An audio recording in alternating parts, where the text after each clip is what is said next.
Each year, approximately 35,000 people are diagnosed with multiple myeloma. Now, in the United States, more than 20% of all cases occur in black people.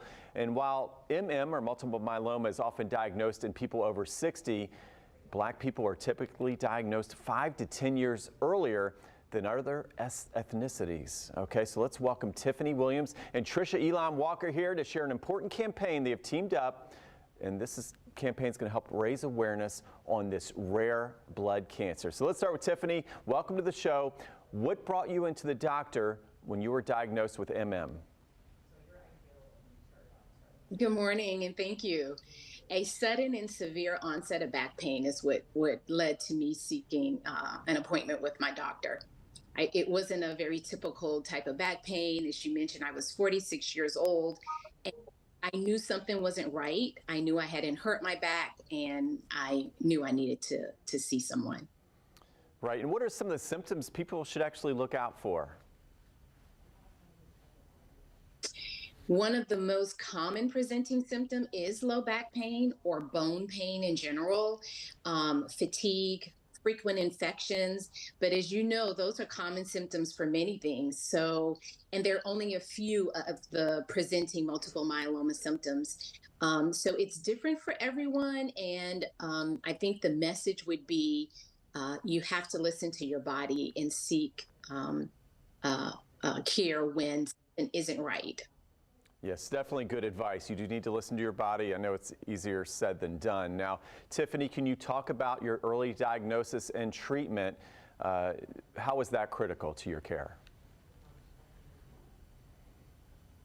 Well, early diagnosis is critical to this cancer in general, because we know that early onset, early initiation of care and access to care all leads to better outcomes for people with multiple myeloma. And I think it's really in part why I'm here sharing my story with you and being a part of this campaign 9.5 years after diagnosis, because I was diagnosed early. Wow. Well, you look like you're doing wonderful. That early diagnosis does mean a lot. Now, as a support group leader, what are some of the key things you emphasize to people who have been diagnosed with multiple myeloma? I think one of the most important messages that I have for people in my support group, as well as other people I meet with multiple myeloma, is to have a multiple myeloma expert leading your care. Again, we know a lot about multiple myeloma and outcomes, and we know that having an expert on the team leading that care also contributes to good outcomes. As I mentioned, it is incurable, but it is treatable when care is initiated earlier, and potentially a person can live longer because of those things. Very good. So listen to your body, get those checkups. If you're not feeling right, go to the doctor. Okay, now let's bring in Trisha. And Trisha, you had a brother, actually a famous brother, a rapper, and unfortunately you lost him at an early age. So tell us more about that on this and what happened with this. Yes, sure. Yes, my brother was at the young age of 48 when he passed away. He did not receive treatment for his multiple myeloma. And I don't know when he was diagnosed, but one of the reasons this campaign is so important to me and my family is to get the word out that this disease, while not curable, is treatable if diagnosed early and if treated early. And so we really hope that, no other family has to go through what we had to go through in terms of losing someone at an early age unnecessarily. And it has made us much more proactive in terms of our own health.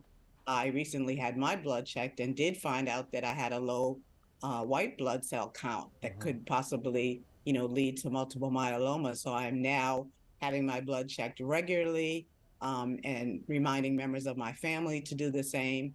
And so this campaign is important because it is getting the word out that people need to be aware of this disease and check themselves out early, as Tiffany has mentioned, because it can be treated. And so that's the message that's so important that we want to get out.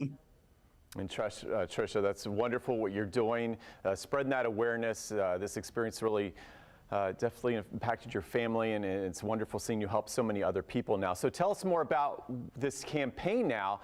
You're just getting started. You want to get folks on board. What do you want to achieve through the That's My Word campaign?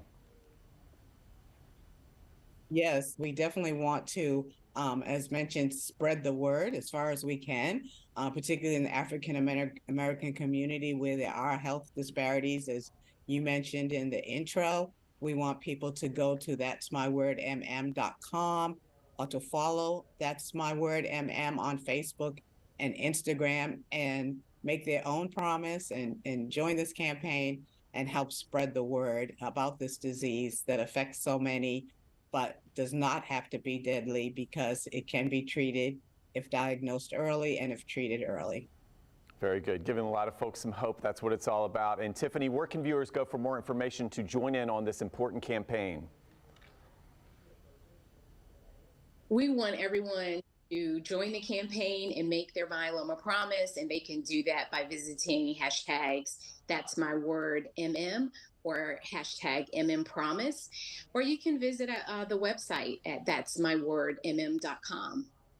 Thank you both so much. Appreciate all you're doing. And of course, you can head to our website, and that is firstcoastliving.net.